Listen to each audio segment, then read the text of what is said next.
The Laundry is proudly produced by Strise, your AML automation software for faster onboarding, smarter monitoring, and growth without overhead.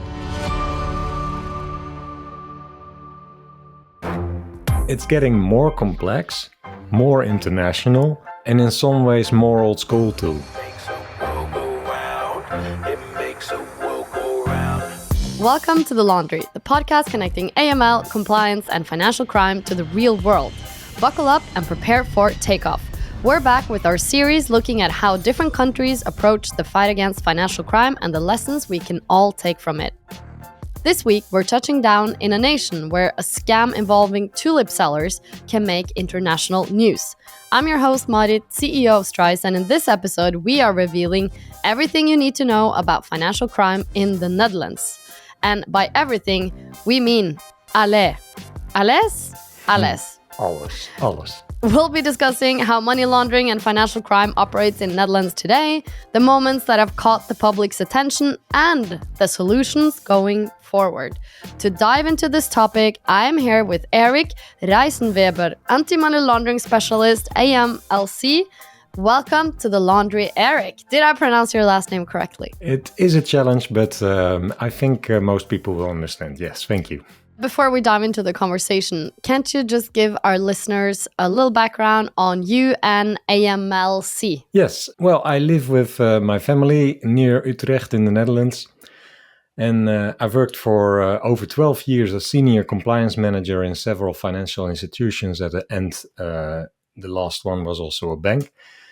I had roles in the board of ACAMS Netherlands. If you want, I can explain what it is. Yeah, we've had people on from ACAMS before, actually. I think that should be known to our public, isn't it? Yeah, and if it isn't, they should just go online and check it out. Yes. And the Dutch Cooperation of Payment Service Providers. I was also in the board there. As a compliance professional, I covered privacy to financial laws. But the combat of money laundering has always had my special interest. It was one of the most important tasks for most broad-based compliance specialists, and probably it still is. 4 years ago, I was happy to be hired as an anti-money laundering specialist at the AMLC. The AMLC stands for Anti-Money Laundering Center, and it's the Knowledge and Expertise Center of the Dutch Fiscal Information and Investigation Service, the FIOD, we say in Dutch, where public and private parties can cooperate nationally and internationally to combat money laundering. I started working for the government for the first time, where I could use my skills and experience to contribute to the greater good. I'm also the host of the AMLC podcast. The podcast is in Dutch, which will probably be hard to follow for most of the listeners of the Laundry podcast, but we have one episode in English. And you from Strise might like to know that the translation of the original Dutch podcast was done all by artificial intelligence and even the voices. But I think it still sounds acceptable. Really cool. I will check it out. So for everyone who speaks Dutch, they should go check it out. And for everyone else, go check out that one episode. Thanks for the introduction. It's always good to have another podcast friend as a guest on the show. So let's dive into the discussion. And this is about everything you need to know about financial crime in the Netherlands. So let's just start by looking at the present day and then how we got there. So just to start out, how does money laundering most typically operate in the Netherlands today? Let me first say I like the fact that you make a series about this topic in several countries in the EU. That's a good plan, I think. So let's talk about the Netherlands in this one. Money laundering is a big and slightly growing problem in the Netherlands, I think. We see a little increase, but let me explain, because I think we also do a lot of things that are decreasing it also. Now, it's hard to pin down exact numbers because we're talking about the dark number of hidden money, of course. But the best estimates suggest that around 14 to 16 billion euros in criminal money is laundered here every year. And that money comes from all kinds of serious crime: drug trafficking, sexual and labor exploitation, fraud, extortion, you name it. And the Netherlands is especially vulnerable because of its open economy, a strong financial sector, good infrastructure, and therefore its role as a major gateway to Europe. And criminals use all sorts of methods to hide and move their money. Some are old-fashioned, like using cash-heavy businesses or investing in real estate. Others may be a little more complex, like trade-based schemes, setting up fake companies, or using cryptocurrencies to stay under the radar. Even with strong regulations and a lot of cooperation between private parties like banks and public parties like law enforcement, money laundering continues to be a tough challenge, actually. The FATF, they released their report on the Netherlands back in 2022, so it's quite the recent one. What were the findings in that report that you thought was the most difficult to hear? Well, overall, they were pretty positive to start off with, but you want to hear what's most difficult to hear. They praised the strong cooperation between public and private partners, the international approach, and the way we go after criminal assets. But the FATF also pointed out some weak spots, and those have contributed to recent changes in Dutch policy and supervision.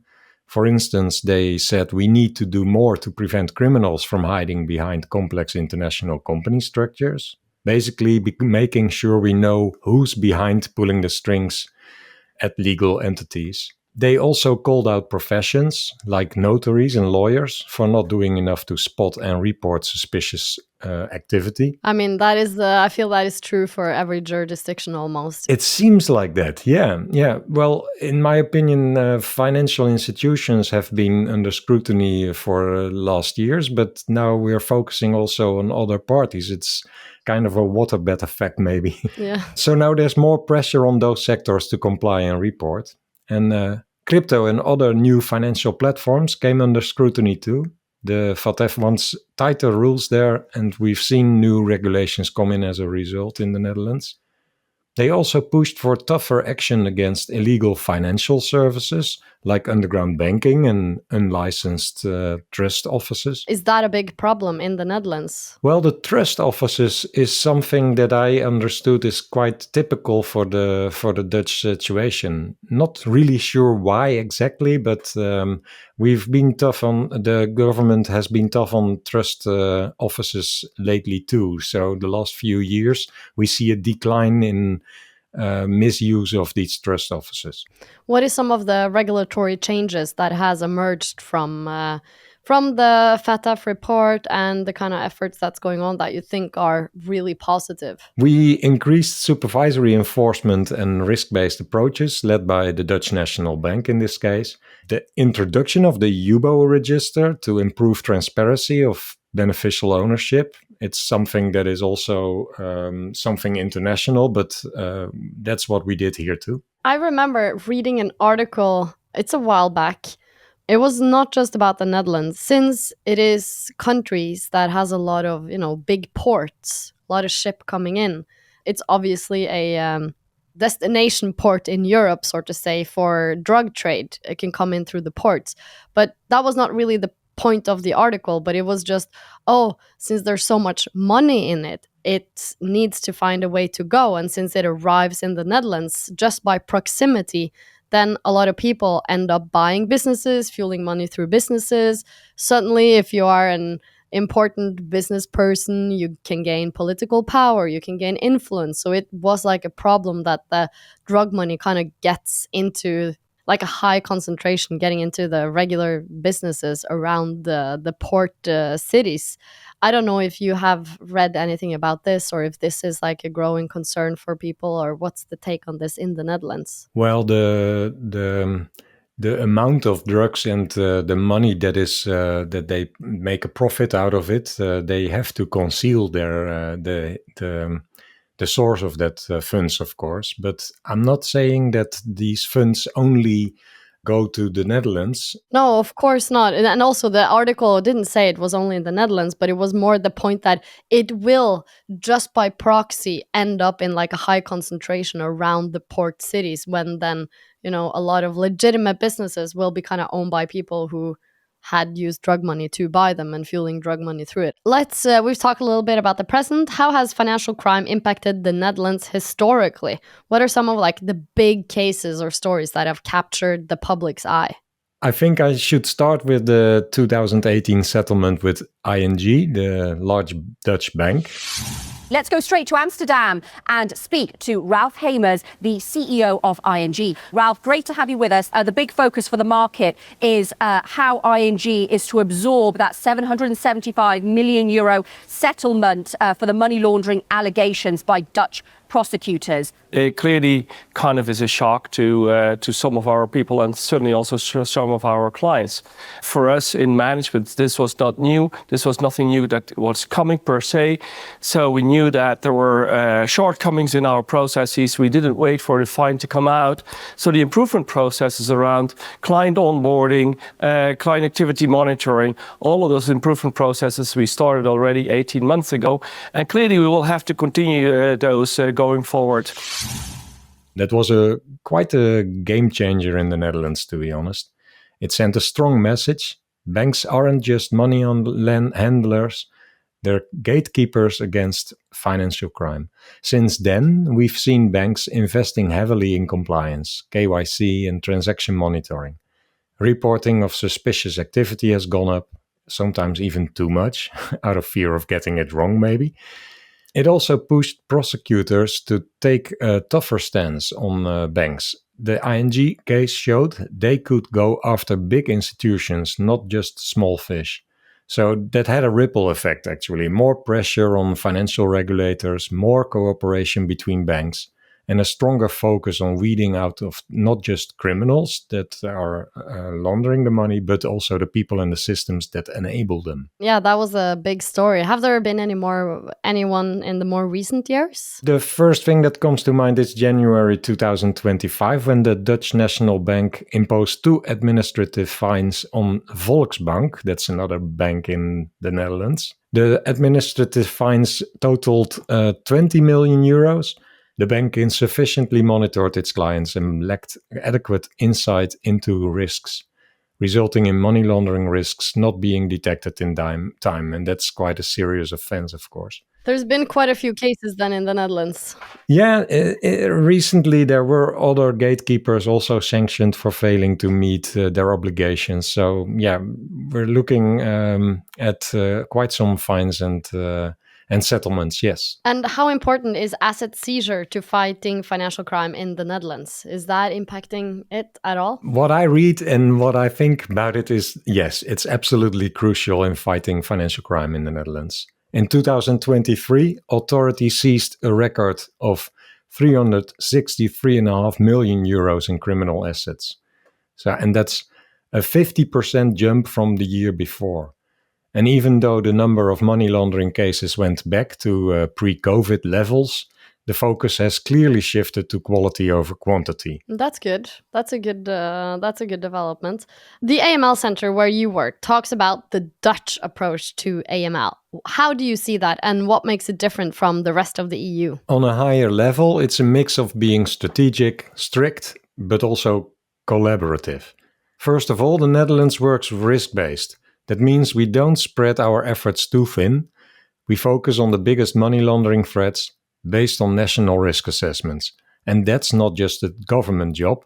Public and private parties coordinate regularly to enforce and to stay sharp and flexible.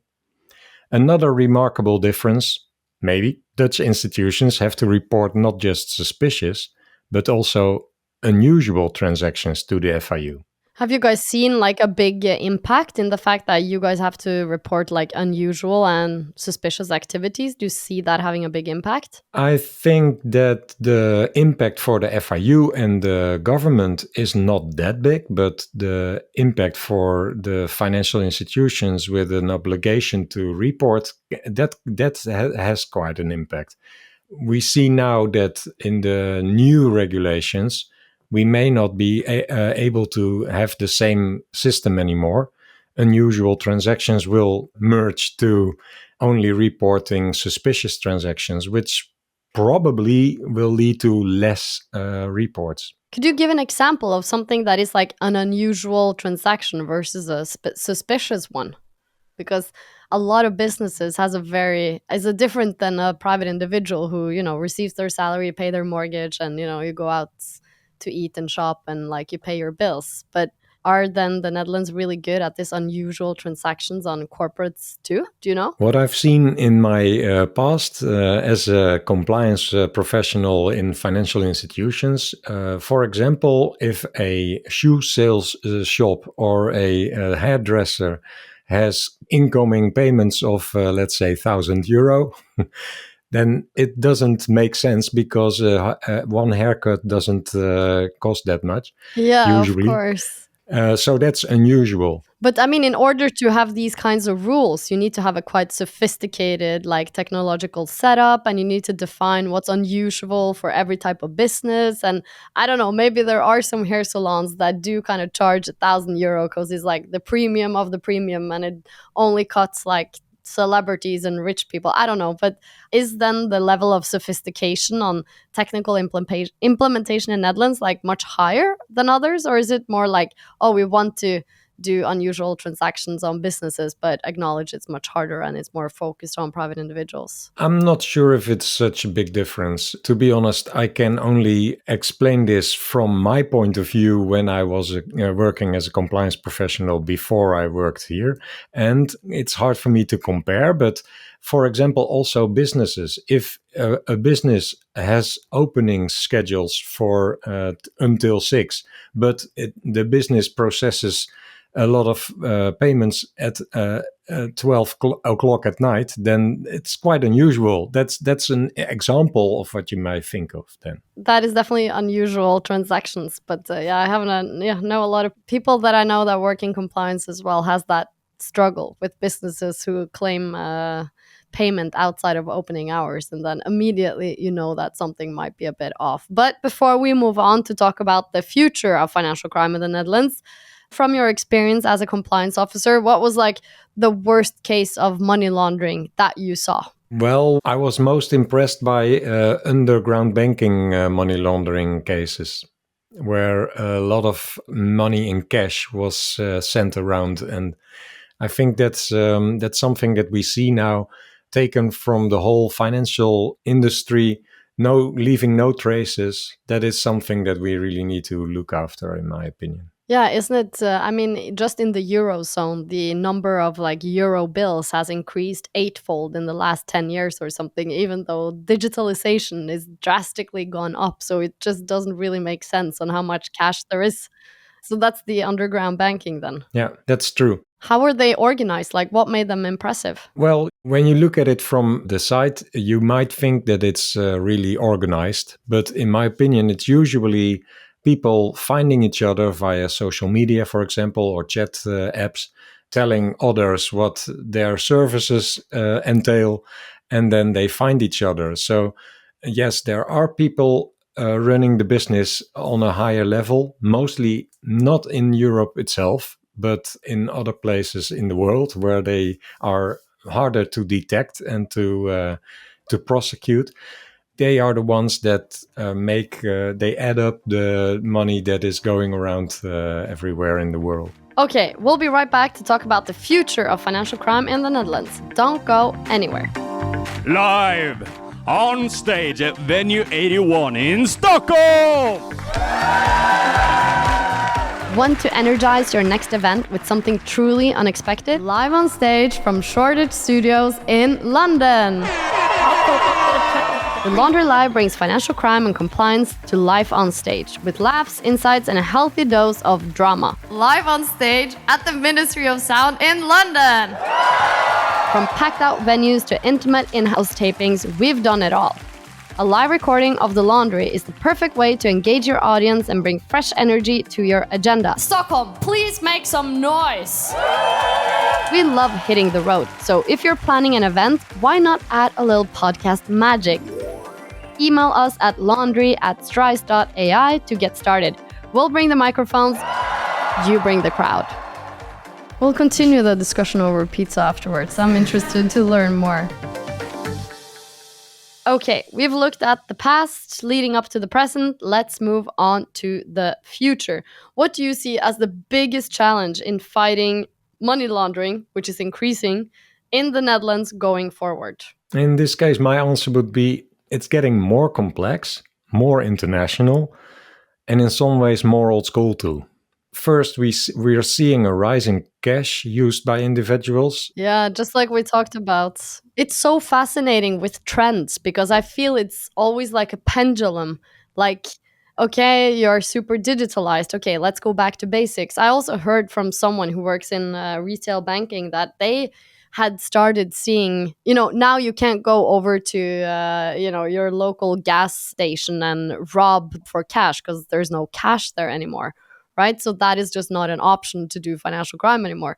But suddenly then they've seen a spike in people showing up at people's houses.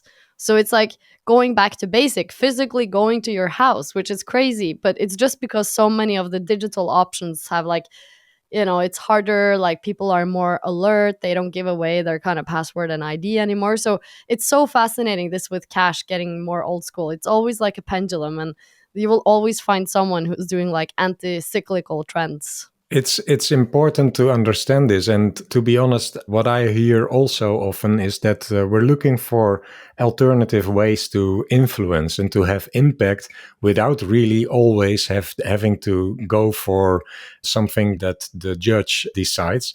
For example, lately an action from the service that I work for was to publish an announcement on a server that we actually hacked somehow, that was under management of the Dutch police.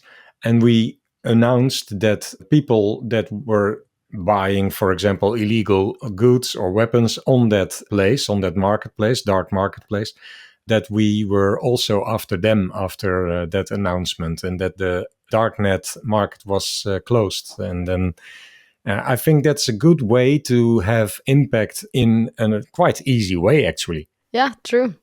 Amsterdam is considered an important financial capital in Europe. I mean, thriving fintech scene, we've talked about it. A lot of like IPOs through the stock exchange. Following Brexit, a significant amount of trading activity went from London to Amsterdam, making it like a leading European hub for share trading.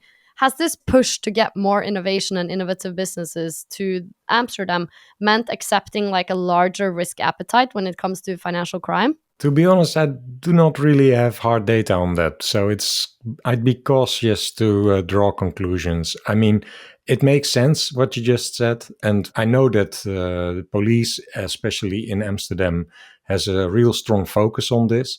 But it's fair to say that financial innovation can create new vulnerabilities, and that's something regulators and enforcement should always keep an eye on. You mentioned in the beginning that there is a very strong collaboration in the Netherlands between regulators, bank, law enforcement. I mean, that is something, every single country wants to have more of. Oh, we need to collaborate between public-private sector. We need to share more data. We need to, do these things. Do you think that your approach here is the solution in like the future solution? And do you think you guys are more advanced than other European countries? I agree that a lot of people in this field say we need to be able to share more, but there are always challenges, but to share more information. And the way we do that is, for example, in the Fintel Alliance, that's what we call it. It's a partnership between the Dutch Financial Intelligence Unit and the 4 major banks in the Netherlands. And what's unique is that analysts from those organizations actually work side by side. I think that's quite unique, and that's what we're looking for, these type of intelligence projects. And they're not just emailing reports back and forth, they're really co-located, sharing insights in real time within legal boundaries, of course. There is also the Serious Crime Task Force. This brings together people from all types of public services, and their focus is identifying and disrupting professional money launderers and the brokers who help move criminal money into the legal economy. So do you have a specific case that, this collaboration angle actually, it led to actually catching some criminals who run money laundering? Has there been any kind of big celebration or, a big win? The biggest wins are often not really communicated, to be honest, because, we see it in court that sometimes that you can almost only prove a win if you've had a court that punished With this. conviction. Yeah, Yes, yeah. and it sometimes takes quite a while, but at least we have seen often that criminals have been detected this way, definitely. That's really cool to hear. So, what do you think is the future for compliance professionals in the Netherlands? What does that look like? I think there are some developments. I think working together and within legal boundaries, we will have to do that more and more. That's one. The second one is maybe in the future, use more sophisticated automated systems to detect anomalies. That's also something that we can do together, in my opinion. And then also, in my opinion, investigators have to be sure to be able to also trace funds through cryptocurrencies, blockchains, and others, where, in my opinion, currently there are experts in crypto assets and there are experts in other financial tasks, but criminals don't use only in crypto. So if you need to be able to follow the money through all these different systems, we need financial investigators that are also able to do this all combined. I mean, with the collaborative approach in the Netherlands and the success it has given, do you think then in the future, I mean, and also since you guys have so few large banks, it's only like a handful, do you think then in the future there will just be like one team across all banks? It's just like one team that sits together and serves all the banks? Would you think the collaboration would go all that way? Well, I'm not sure if you know the Transaction Monitoring Netherlands initiatives of these larger banks. We have tried this, and I think there were quite good plans to share data on an anonymous basis. But in my opinion, it's still not. We are still not ready to have it completely anonymous because it's not really anonymous. And then there is the privacy lobby that says, "Well, this is too much data sharing." So that's always a challenge. And actually, looking at how the world turns out to be at the moment, you can't underestimate the importance of privacy as well. So, but I think there will be new solutions in the future where more data can be shared on a safe and best manner. Why does the fight against financial crime, corruption, money laundering matter to the country? And why should the average Dutch person care about this? Yeah, that's, of course, a really important question. Fighting financial crime, corruption, and money laundering matters because it protects the integrity of our society, in my opinion. Dirty money fuels drug trafficking, human exploitation, organized crime, things that cause real harm in our communities. So when criminals can freely move and hide their money, they gain power, they distort the economy, and they create unfair advantages. Do you think the average Dutch person cares about this enough? Is it on the radar for the average Dutch person? To be honest, for myself, it's also sometimes a little abstract. So I think if you are insinuating that the regular person in the street doesn't care about this enough, then I think you're right, because it doesn't make the impression that we have direct victims of financial crime. If you steal money from someone, you have a direct victim. But financial crime is sometimes, they say it's victimless, but I'm convinced that we should understand that this undermines the economy, it undermines society as we live in. And it's very, very important to fight this and to get them where it hurts most, in their wallets. I agree with you totally. But before we end this episode, we're going to dish out some quick fire questions for you. Are you ready? I'm going to say a sentence and you're going to reply very short, first things that pops into your mind. If it's one word, the better. Which sector is the biggest enabler of money laundering in the Netherlands today? Underground banking. What gets you out of bed in the morning? The sense of purpose. Knowing that we work on protecting people and communities. Will AMLA be a force for good in the Netherlands? If it's done right. What's one thing the rest of the world can learn from how the Netherlands fights financial crime? Maybe the fact that a Dutch court can still convict someone of money laundering even though the predicate offense is unknown. That brings this spin of the laundry to an end. Erik, thank you so much for joining me. Where can people find and connect with you? You can find and connect with me on LinkedIn, but if I may say so, if you want to connect, please let me know that you've listened to this episode. Because I'm usually not accepting invites from people I don't know. So. And thanks to everyone who was listening. If you've enjoyed this episode, check out the back catalog of 7 seasons and more than 100 episodes, and follow The Laundry on your podcast platform of choice. We'd love for you to share the podcast on your social media channels, tell a colleague about it, give us a 5-star rating. It really helps people to find us. What subjects do we need to cover? Comment on the Strise LinkedIn, my LinkedIn, or email laundry@strise.ai. Your host for this episode was me, our producer was Matthew, our editor was Dominic, and our engineer was Nicholas. The Laundry is proudly produced by Strise. Visit strise.ai for more information. See you next time. Money makes a world go round.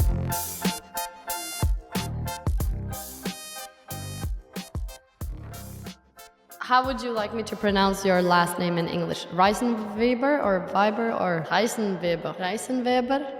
We'll see when I get there. The Laundry is proudly produced by Strise, your AML automation software for faster onboarding, smarter monitoring, and growth without overhead.